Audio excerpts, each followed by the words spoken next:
бинандаҳои азизи озодӣ салом, умедворам хубед ва бесаброна барномаи навиди бомдодиро интизор ҳастед.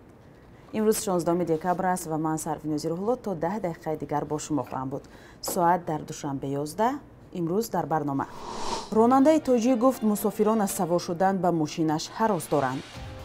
Муҳокимаи гумонбарон ба қатли 2 духтари тоҷик дар Варзоб оғоз шудааст. Амрико ба бозсозии як постгоҳи марзӣ дар Тоҷикистон ҳудуди $1 миллион ҷудо кард.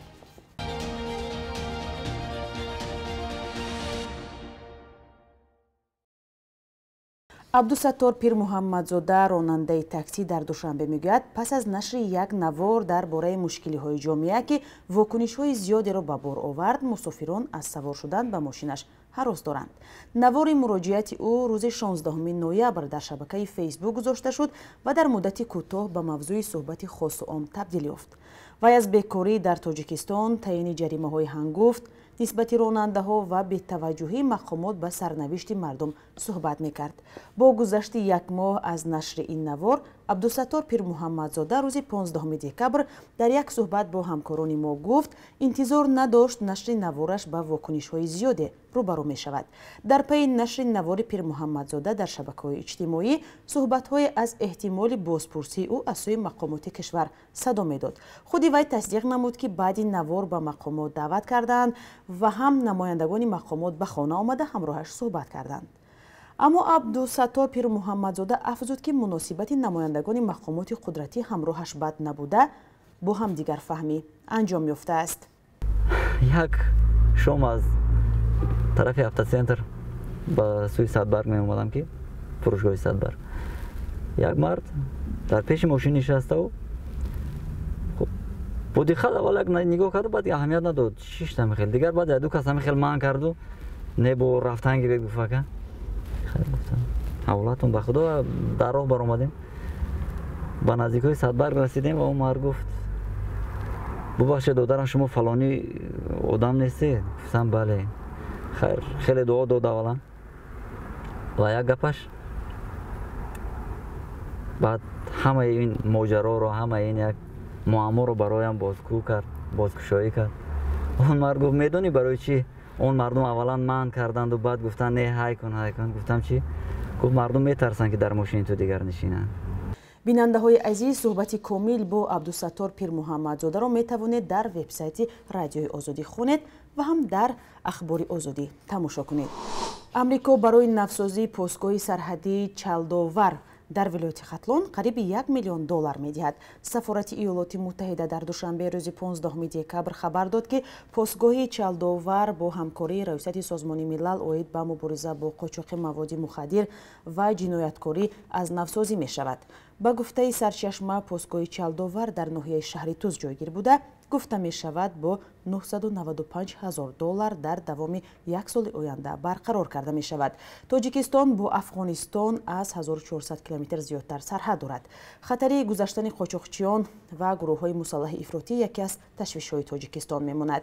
аз ин пеш низ Амрико ба мақомоти амнияти ва нерӯҳои марзбонии Тоҷикистон бо маблағи миллионҳо доллар техника барои мубориза бо терроризм ва қочоқи маводи мухаддир дода буд. Амрико дар 28 соли ҳамкорӣ дар бахши хусусӣ, кишоварзӣ, тандурустӣ, маориф, муассисаҳои демократӣ ва амният дар Тоҷикистон беш аз $1.8 миллиард кӯмак кардааст.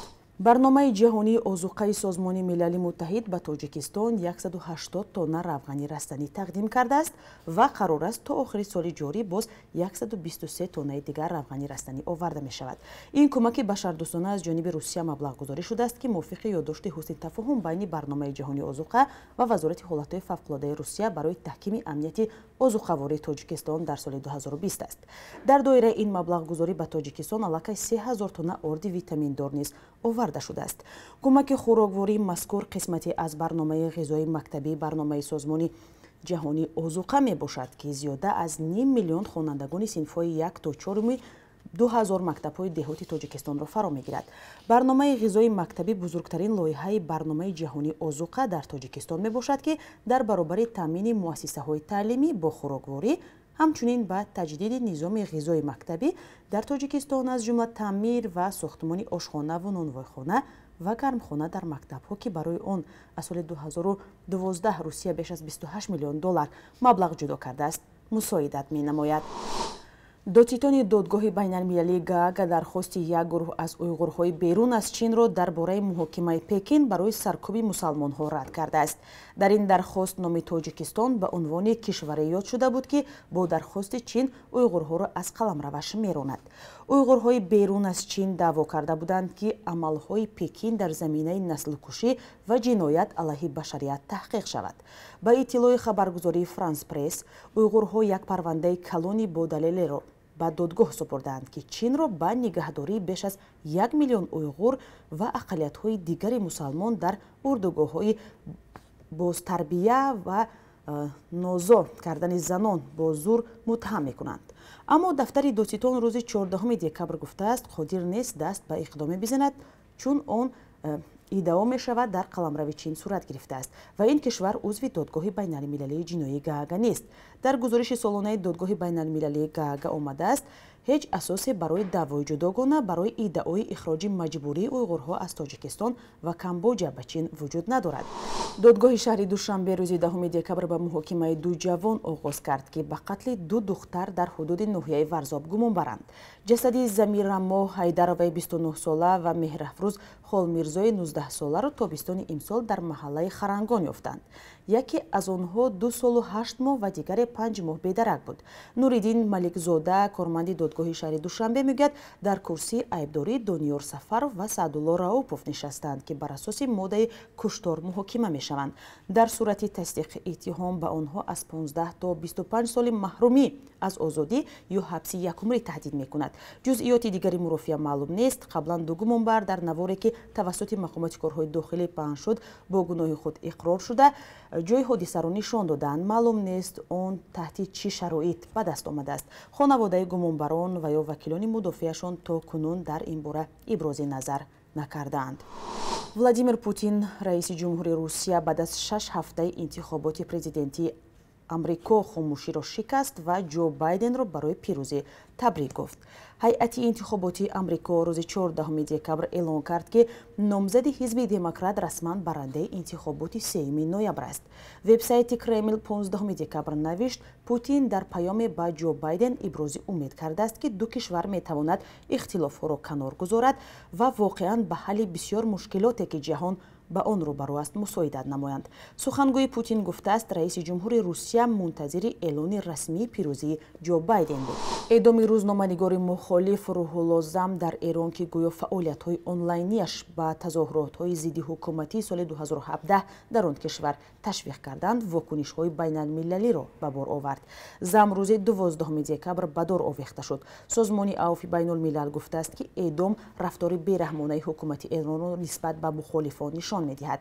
иттиҳоди Аврупо ҳам эъдоми хабарнигорро бо лаҳни тунд маҳкум карда гуфт, ҷазои марг ҷазои ваҳшиёна ва ғайрибашарӣ аст. вазири корҳои хориҷии Амрико Майк Помпео гуфт, Вашингтон эъдоми ноодилона ва ваҳшиёнаи Рӯҳулло Замро дар Эрон қотиона маҳкум мекунад. пештар комиссияраи олии Созмони Милали Муттаҳид дар умури ҳуқуқи инсон ҳам гуфта буд, аз эъдоми рӯзноманигори мухолиф дар Эрон нигарон аст. вай аз Теҳрон даъват кард, ки истифодаи ҳукми қатлро қатъ кунад. президенти Эрон Ҳасан Рӯҳонӣ 14 декабр гуфт, ҳукми қатли Зам бар асоси қонун иҷро шудааст ва низоми додгоҳӣ дар он кишвар мустақил аст. ҷаҳонгир Отаҷонов, овозхони 42 солаи ӯзбекистонӣ, дар саҳифаи инстаграмаш навишт, ки фаъолияти овозхониашро қатъ мекунад, зеро ин хилофи қонунҳои шариат аст. Хуршед Ҳабиб, доктори илмҳои иҷтимоӣ, гуфтааст, эҳтимол дорад овозхон зери фишори рӯзафзуни бахши динии шабакаҳои иҷтимоӣ чунин тасмим гирифта бошад. намояндаи муассисаи давлатии Узбекконцерт, ки ин муассиса ба Отаҷон иҷозаи фаъолият додааст, гуфт, бояд ба тасмими овозхон эҳтиром гузошта шавад. бархе аз овозхонони Ӯзбекистон дар шабакаҳои иҷтимоӣ навиштанд, ки аз ин тасмими Отаҷонов ранҷиданд. ҷаҳонгир Отаҷонов нахустин овозхони ӯзбекистонӣ нест, ки бино ба боварҳои динӣ эъломи тарки саҳна мекунад. пештар аз ин овозхони гурӯҳи Умон Шоҳрух низ гуфта буд, овозхониро тарк мекунад, зеро шариат онро манъ кардааст. Бонки Миллии Тоҷикистон арзиши сомониро дар баробари асъори хориҷӣ барои имрӯз 16 декабр ин гуна таъин кардааст.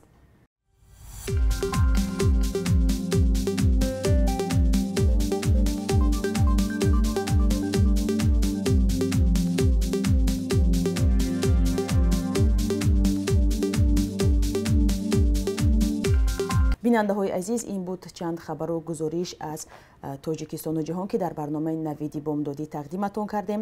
То суҳбати дигар, худо нигаҳдоратон.